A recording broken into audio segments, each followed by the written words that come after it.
Assalamualaikum warahmatullahi wabarakatuh. Alhamdulillah hamdalilladzi arsala rasulahu bil huda wa dinil haqq liyudhhirahu 'alad dini kullihi walau karihal kafirun. Asyhadu an la ilaha illallah wa asyhadu anna Muhammadan abduhu wa rasuluhu la nabiyya ba'dahu. Allahumma shalli wa sallim wa barik ala sayyidina Muhammadin wa ala alihi wa sahbihi ajma'in, amma ba'd. Ayyuhan nas ittaqullaha haqqa tuqatih wa la tamutunna illa wa antum muslimun. Shadaqallahu sadaqa rasulullah. Alhamdulillahirabbil alamin, ya maqakum taqwa subhanallah. Kita lanjutkan lagi di surat Al-Ahzab, masih di surat Al-Ahzab. Kita sudah sampaikan bagaimana Allah mengingatkan kepada para istri Nabi bahwa ada dua hal yang sangat agung yang hadir di rumah-rumah mereka, yaitu ayat-ayat Allah yang dibacakan dan diturunkan ke rumah-rumah mereka, dan yang kedua adalah hikmah berupa perkataan, perbuatan Nabi SAW, yaitu berupa sunnah Rasul. Dan Allah Maha mengetahui segala sesuatu. Mari kita lanjutkan di ayat yang ke-35 surat Al-Ahzab. Ayat ke-35 surat Al-Ahzab.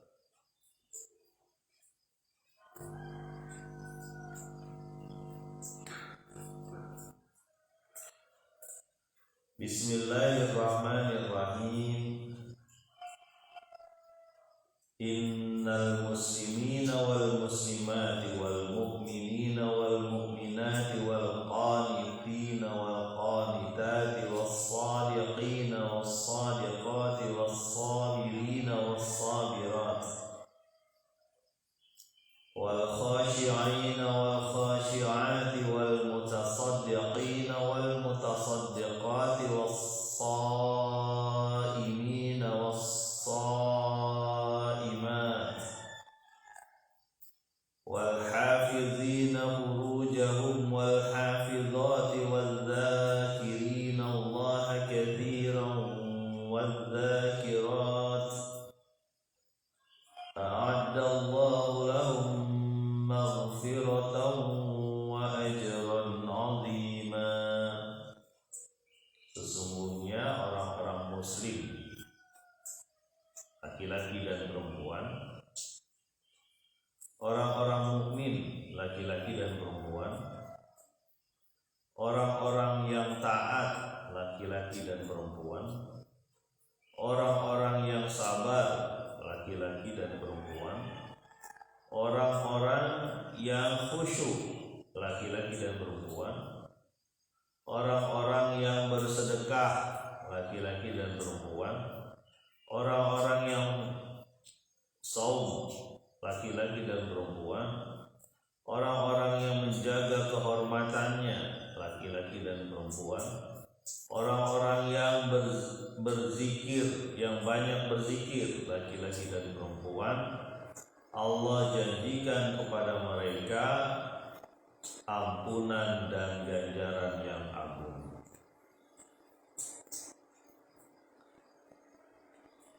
Panjang satu ayat ini, ada sifat-sifat pokok kaum muslim ya.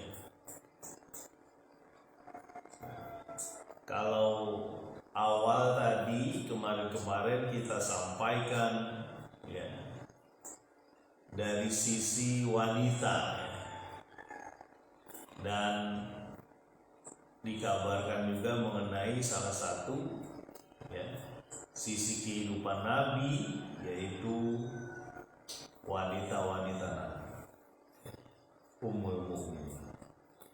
Di situ ada satu hak dan kewajiban yang didapatkan oleh wanita-wanita mukmin waktu itu, terutama wanita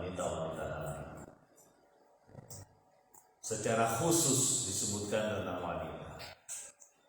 Dan ini artinya bahwa kedudukan wanita memang diangkat di masa Islam,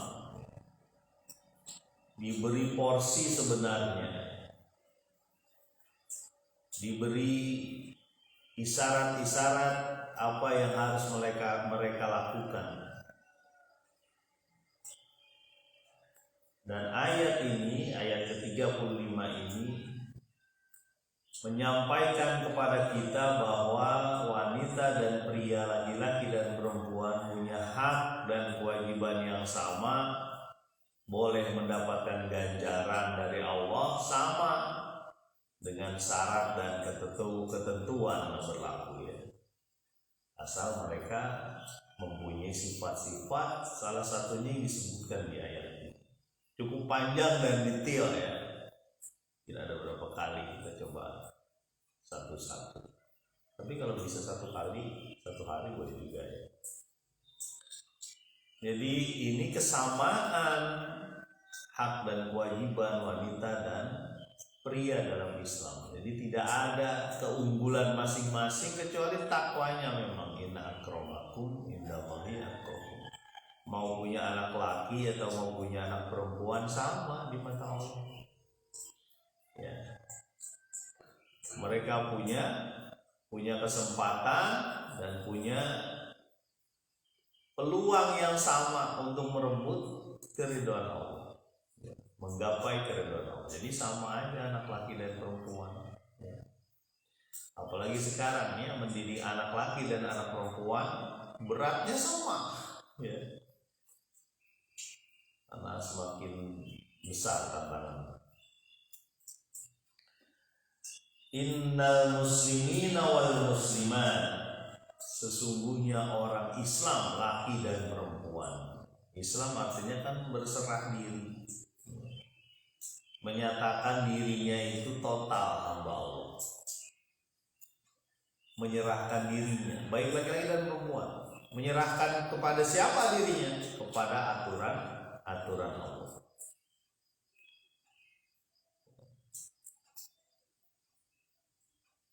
Wal mu'minina wal mu'minat, orang mukmin laki-laki dan perempuan. Mukmin adalah kepercayaan, ya. Mukmin adalah keyakinan, seolah-olah menyatakan antara mukmin dengan muslim saling berkaitan erat. Wajah yang satu menampilkan wajah yang lain. Kalau dia mukmin, dia muslim. Kalau dia muslim, dia mukmin. Karena nggak mungkin dia muslim saja tapi tidak diimbangi dengan keimanan. Seorang Arab Badui itu pernah menyatakan kami seorang mukmin, tapi kata Nabi, kamu muslim, belum masuk keimanan kepada kami. Karena memang muslim saja dia gugur, ya. Gugurlah salah satu sifat-sifat yang dimiliki oleh orang kafir, orang yang di luar Islam. Ketika dia menyatakan muslim, haram darahnya, haram hartanya, haram kehormatannya dirusak. Tapi kalau masalah keimanan ini ya berhubungan erat dengan keyakinan dia, ya. Keimanan itu berhubungan dengan keyakinan. Jadi seolah-olah dinyatakan bahwa muslim dengan mukmin, ya, itu dua sifat yang nggak bisa dipisah, ya. Nggak bisa dia ngomong saya memang muslim di KTP, ya, KTP saya tulisannya muslim, yang penting tulisan saya muslim. Tapi dia tidak menunjukkan sifat-sifat keimanan seorang mukmin, seorang muslim, ya. Dia tidak sholat, mungkin dia tidak bersedekah, ya, mungkin dia melakukan perbuatan maksiat. Jadi keislamannya dipertanyakan. Apakah ini cuma hanya di bibir saja sebagai status atau bagaimana? Ya. Laki-laki dan perempuan sama. Wal qanitina wal qanitat, orang-orang yang tetap taat, laki dan perempuan. Taat itu adalah hasil dari iman dan Islam. Dia taat terhadap perintah Allah. Tidak dipaksa sama kekuatan luar. Taat itu dari hatinya.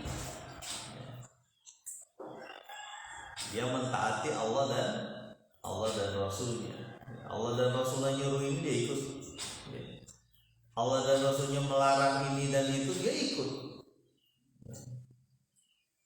Kemarin sudah saya sampaikan seperti taatnya seorang sahabat, ya, temannya Nabi yang datang ke satu tempat lalu dia turun. Kemudian setelah turun dia sholat di tempat itu. Ditanya sama temannya, kenapa kamu sholat di tempat ini? Aku melihat ya kekasihku Nabi Muhammad SAW turun dan sholat di tempat ini, jadi aku ikutin. Ya, dia taat pada perintah Allah dan Rasulnya. Walaupun hal-hal seperti itu, bahkan ada seorang sahabat yang mengikuti jalannya gaya Nabi jalan. Nabi datang ke satu tempat, jalannya diikuti sampai dia datang ke tempat ini dan di tempat itu diikuti. Ya. Sampai Umar bin Khattab itu bilang, saking ingin mengikuti Nabi, ya, kepada Hajar Aswad, ya, batu di Ka'bah. Kalau aku nggak melihat Nabi Muhammad SAW, kalau aku tidak melihat Nabi Muhammad mencium engkau, aku tak akan cium kau, ya, karena engkau hanyalah batu. Tapi karena Rasul mencium Hajar Aswad, aku ikutin. Dia taat. Jamaah kampung takwa astagfirullah dan teman-teman yang mendengar serta melihat siaran ini. Wassadiqina wassadiqat, orang-orang laki-laki dan perempuan yang benar, berkata benar, berbuat benar, ya, membenarkan. Tidak ada, ya, dalam sifat-sifat muslim itu orang yang berdusta, berbohong, ya. Bahkan ini disebutkan ya dalam Al-Quran ini, orang-orang yang berkata benar, ya, seperti As-Siddiq, kita siapa? Abu Bakar, ya, membenarkan apa yang dikatakan tentang Nabi.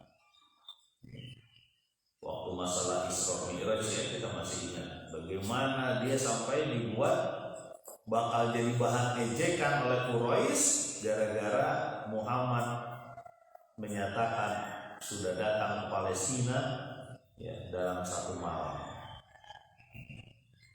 Kata Abu Bakar, kalau dia sebutkan lebih dari itu saya percaya.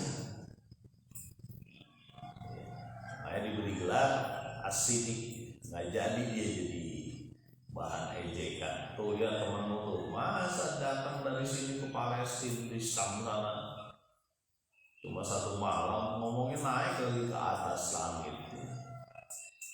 Betapa orang itu pendusta. Kata Abu Bakar, kalau dia sebutin yang lebih jauh lagi saya percaya. Membenarkan, termasuk tindakan juga tindakan yang benar. Orang muslim itu tindakannya benar, perkataannya pun benar, lisannya dilatih untuk menyatakan kebenaran. Nggak boleh bohong. Ya. Kadang-kadang gitu, kita sering melihat anak kita itu bohong, gara-gara kita ajarin mereka bohong. Ya.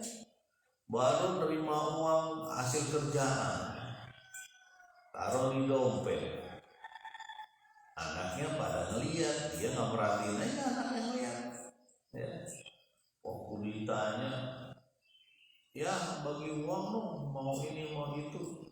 Ayah lagi nggak punya uang, kamu nih. Wah, padahal dia lihat. Ada orang yang nyari emak-emak. Sini. Kalau orang itu ngomong ada emak, nggak bilang aja ya emak lagi nggak ada. lagi pergi, padahal emaknya itu di belakang.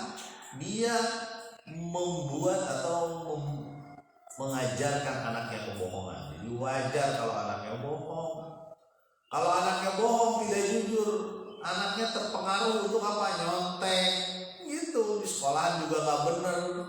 Ketika ditanya sama gurunya, kamu ngerjain PR di rumah apa di sekolah? Di rumah. Padahal dia ngerjain di sekolah sama orang lain, nyontek. Awal-awal korupsi itu dari begitu, karena tidak jujur dari kecil. Dia tidak yakin bahwa dirinya bisa, ya, lalu dia ngambil orang lain, sehingga tulisan di situ berapa nilainya? 9. Oh hebat kamu 9, padahal dia nyontek. Ya. Itu karena kebohongan-kebohongan yang diajarin terus dari rumah. Ya. Termasuk kebohongan-kebohongan di media ya, kalau kita lihat itu kan banyak itu ya. Orangnya kayak gini diedit ya, sehingga berubah. Kalau saya perhatiin itu kita mengajarkan kebohongan-kebohongan tuh. Di antaranya apa? Saya suka ngeliat ini. Ada orang ya, anak kecil itu saya pernah ngobrol juga tuh. Anak kecil ini pakai pakaian tentara kalau nggak salah. Dia masih kecil. Mungkin usianya waktu itu 4 tahun 5 tahun. Tapi kok kayaknya badannya beda dengan itu. Badannya beda dengan badan dia yang sekarang kira-kira gitu ya waktu seusia ini. Ini si A ya Bu, saya bilang gitu. Iya. Itu kepalanya doang Pak, bawahnya sih orang lain. Wah. Jadi kita kepikir anak kita itu difoto berpakaian mungkin bagus dan sebagainya, kepalanya doang, anaknya bukan, badannya bukan. Mungkin ini hasil dari apa ya, supaya menyenangkan dari anaknya dan sebagainya. Tapi kalau menurut saya apa adanya aja lah. Ya. Gak usah ditambah-tambah, diedit-edit gitu ya. Hidungnya udah gak mancung ke dalam ini, gak usah ditambah-tambahin jadi agak mancung keluar lah. Diedit lah, di Photoshop lah, di apa, di aplikasi macam-macam ya, ada cuma Photoshop ya. Ya. Bahkan ada aplikasi-aplikasi sekarang yang begitu ya, nggak berani memunculkan apa adanya gitu ya. Padahal itulah salah satu bentuk dari kejujuran ya. Benar. Jamaah kamu takwa astagfirullah. Makanya Nabi SAW itu melarang menyambung rambut. Rambut itu dilarang untuk disambung. Ya. Rambut ini dilarang disambung, jadi kesannya panjang. Ya. Pak, kalau saya kerja di tempat penyambungan rambut gimana ya? Cari yang lain lah. Ya. Carilah yang lain yang halal, ya, dagang atau apalah ya. Kan pernah saya ceritakan dulu ya, saya ketemu dengan seorang tua kayak kakek naik sepeda. Naik sepeda jualan apa? Jualan kue tradisional. Kuenya agak jarang di sini, tapi dia tetap jualan. Pakai sepeda gitu. Ada tulisannya, saya nggak sebut karena orangnya tinggal di daerah di kampung sini lah ya, RW sini. Ketika saya tanya, Pak, kenapa Bapak jualan kue kayak gini? Kan jarang, enak sih emang. Kan jarang. Iya, saya ngelihat aja di sini. Kayaknya ada kue yang nggak dijual orang-orang sini, yaitu kue ini disebut. Lalu terus Bapak emang udah bisa tadinya buat kue ini? Enggak. Bapak lihat di mana itu? Tahu dia? Saya lihat aja di YouTube, di video, di Google, kira-kira gitu ya. Dia jualan keliling pakai sepeda sampai sekarang ada tulisannya. Itu yang tadi yang cerita menyambung rambut kan begitu ya.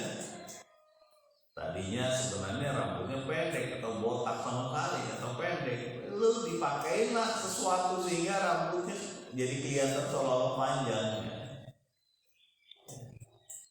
Pak itu kan kerjaan saya, Pak udah lama kan saya kerjaan begitu. Ya kita harus tahu juga setiap kerjaan mendapatkan uang dan sebagainya, lihat ya apakah ini Allah ridho atau tidak gitu ya.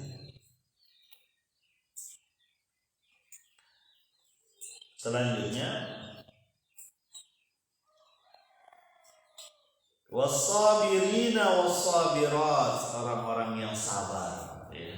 Orang mukmin orang-orang wanita dan pria yang sabar. Nggak mungkin akidah ini ya, agama ini ditanggung oleh orang-orang yang nggak sabaran. Ada kesenangan, ada kesulitan, ada kesabaran dalam taat, ada kesabaran dalam meninggalkan maksiat. Nggak mungkin ditanggung oleh orang-orang yang tidak sabar ya. Makanya kan ada ulama yang menyatakan sabar ada 3 paling kayak itu. Sabar dalam taat ya, capek-capek kita datang ke masjid, ke musola ya, ke majelis salim ya, membangunkan anak dan istri untuk sholat ya, melatih kita untuk melakukan ketaatan.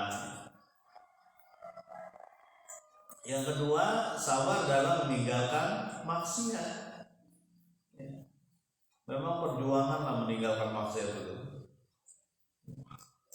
Kadang kita bisa, kadang enggak. Terus saja kita berjuang, terus minta sama Allah supaya maksiat yang menempel di kita, dosa-dosa yang menempel di kita dihilangkan. Tetap berdoa ya.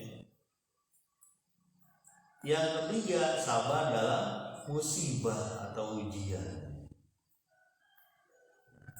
Karena perjalanan ini panjang. Perjalanan ini bukan cuma di sini. Perjalanan ini bakal abadi. Kalau kita salah di dunia ini, rusak di dunia ini, repot rasanya. Ya.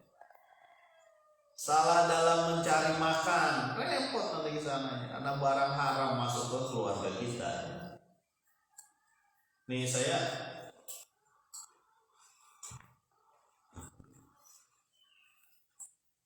dapat berita nih kemarin ini bagus saya pikir nih, ada ada kegiatan kita nanti di daerah sana, di satu tempat itu ada model riba, model uang haram ini caranya gini. Saya juga baru tahu tuh ya. Orang minjem uang ya, jaminannya adalah kebun dia, kebun sayur dia ya, misalnya 3 juta, dia sebut sendiri. Baru kemarin kita ngobrol, baguslah kita sampaikan karena saya nggak sebutin di mana tempatnya ya. Misalnya 3 juta, selama 3 juta ini ya, ada bunganya 50.000 per juta, per 1 juta, jadi 150.000 per bulan ya. Selama belum dikembalikan uang 3 juta, dia harus per bulan bayar 150.000. Masya Allah ya. Bulan pertama bayar 150.000, belum bisa kembali uangnya. Bulan selanjutnya bayar 150.000, belum bisa kembali uang 3 jutanya. Bulan ketiga bayar 150.000, belum bisa mengembalikan utangnya. Bulan keempat dia bayar 1 juta, berubah kan utangnya jadi 2 juta, tapi dia harus tetap bayar 100.000. Masya Allah ini orang ya. Pak Arfan itu nyindir orang kampung sini, bukan yang begitu, bukan kampung sini orang kayak gitu. Tapi kalau ada sifat orang-orang kampung sini begitu, ya saya sindir sekalian. Nauzubillah. Dan terbukti ya, orang yang mengambil uang dengan cara begitu sifatnya kasar, menghina orang, pasti ya. Karena apa yang dia makan berpengaruh terhadap kehidupan dia, terhadap tingkah laku perilaku. Sifatnya kasar, menghina orang, nggak layak lah mulutnya itu keluar dari kata-kata kayak gitu. Jangan salah ya, yang kayak gitu akan direkam oleh anak, direkam oleh suami, direkam oleh istri. Bisa dia balikin lagi nanti kepada kita, kepada orang yang melakukan itu, bukan kita lah. Atau anaknya ngomong kayak gitu sama orang lain, diajarin sama ibunya, diajarin sama bapaknya yang mendapatkan duit dengan cara haram itu. Saya kemarin ngobrol panjang juga tuh sama kawan. Jadi ada yang model kayak gitu. Ya intinya sih dia tetap membungakan uang. Ya. Mudah-mudahan baru sampai sini dulu nih kita ya. Kita